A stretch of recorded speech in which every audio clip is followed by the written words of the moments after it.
Yun, dito na naman tayo. Dito tayo sa taas uli. Yung mga jet fighter natin, lunis ngayon.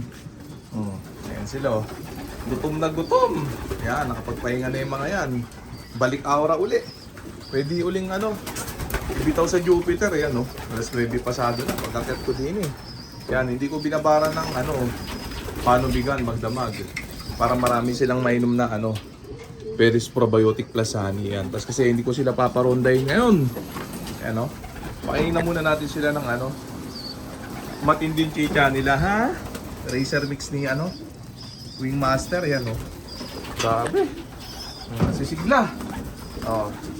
Yung mga tropa dyan na sabi pakiramdam nila mananalo tayo ngayon. Ako tropa, training pa lang.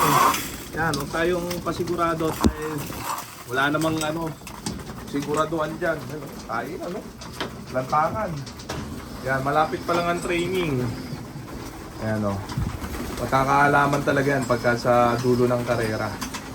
Ayan, pero sa ngayon, magagandang kilos ng ibon natin. Sana huwag bumago.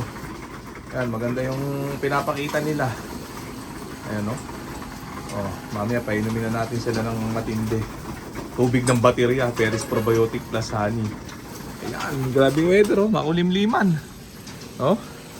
Grabe nga, magpapaligo sana ako ng manok ngayon. Mga pan 3 hits natin sa Miyerkules.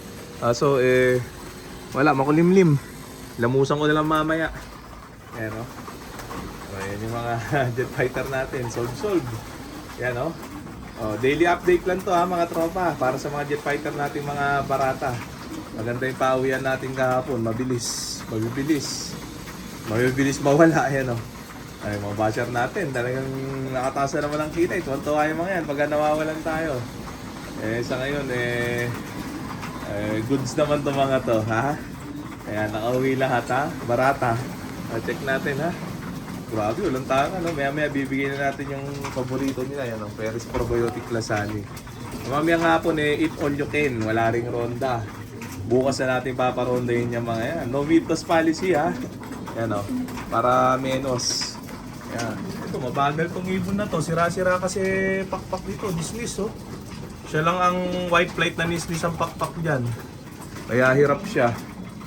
Yan, Yan, grabe. Maga kasi nagbihis tong ibon na to, Yan, nisnis na agad siya, Maganda pag white flight talaga, mga late breed.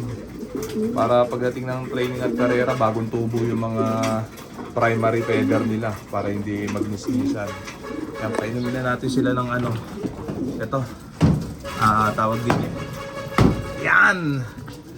Check natin probiotic na may halong honey. Hirap ng walang cameraman. Yan, sakto to. Ito tinimpla ko to. Saktong 1.5. Ayan, 1.5 liter to. Itong painuman nila Yan, maghapon na nila yan Ayan. Kung binabaran natin ng tubig magdamag, hindi inom yung mga yan.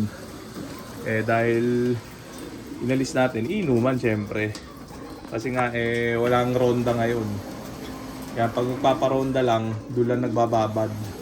Yun ang technique ko ewan ko sa iba. Kanya-kanya kasi yan Wala naman tama, walang mali dyan. Kanya-kanya yan. Kung saan ka hiyang, di ba? Oo, tigitan nyo. Kung saan ako hiyang, kung anong oras ako magising, ganong oras lang ako nagpapatoka. Wala akong oras-oras, wala akong sinusunod. Ako nasusunod sa mga ibon, hindi sila. Ayan Tapos sa trapping, wala sipol-sipol. Kusa pumapasok, di ba? Ayos pa yung trapping natin, mga tropa. Marami na rin gumagaya ngayon nung ganun. Kaya unang ginaya nila itong trapdoor natin, sunod yung style ng pagpapatrap natin na hindi tinatawag. Wala bang kaso yun? Gayahan lang naman labanan dyan, kung gumagana naman, bakit hindi, di ba? Para saan pati yung mga newbie kailangan talaga ng gabay ng mga yan. Basta wala lang sisiyan damay-damay lang yan ayan na sila, ganyan lang, relaxing lang sila. Tapos mag-aapong pahinga lang uli dyan, kain tulog. Kasi syempre kahit na malapit lang yung training kahapon, 139 km, medyo giba din yung mga muscle niyan. Tapos syempre yung stress sa truck, pahinga muna natin. Wala mang problema, i-load uli yan. Yung iba naglo-load. Tapos bitaw uli bukas. Pwede naman yun, pwede rin yun, mini-midtos. Siguro wala na silang time magparonda. O pwedeng hindi nila kaya magpaikot na 1 oras, kaya yun, mini-midtos na lang nila. Ito kasi itong mga to, kahit hindi na i-midtos itong mga to, pag pinawalan ko bukas itong mga to, mag-1 oras, matik. Yan, o, di ba? O, para na rin silang binato nun. Kaya style ko dyan, puros papalayo na lang ang ano, ang bitaw tuwing Sabado lang. Ganun din eh. Less gastos, less pagod. Ayan, yun ang style ko. Ayan o. Oh. Siguro pagka umunti na itong mga to, baka sipagin na ako mag-midtoss nun. Kasi syempre, madali na bitbitin. Ang katwiran ko lang naman niya, kaya ayoko mag-midtoss. Bukod sa 1 oras na sila umiikot, so, nag-raging. Tinatamad ako ibaba itong mga toyo ng totoo. Ang dami pa kasi. Yan, ang bigat ng training bus. Ang hirap ibaba dito. Tapos babiyahe ka pa ng Santa Mesa para i-load. Yan o. Kaya ako hindi na ako nagmi-midtoss. Tuwing Sabado na lang. Pero hindi ko kinokontra yung mga nagmi-midtoss ha. Wala akong sinabing mali yun. Lahat yan, pwede. Kanya-kanya yan. Basta ito sa akin okay na muna itong mga ganito. Tuwing Sabado lang ang loading ha. Okay naman okay naman sila. Ayan, sa ngayon okay. Ewan ko, magkakarera.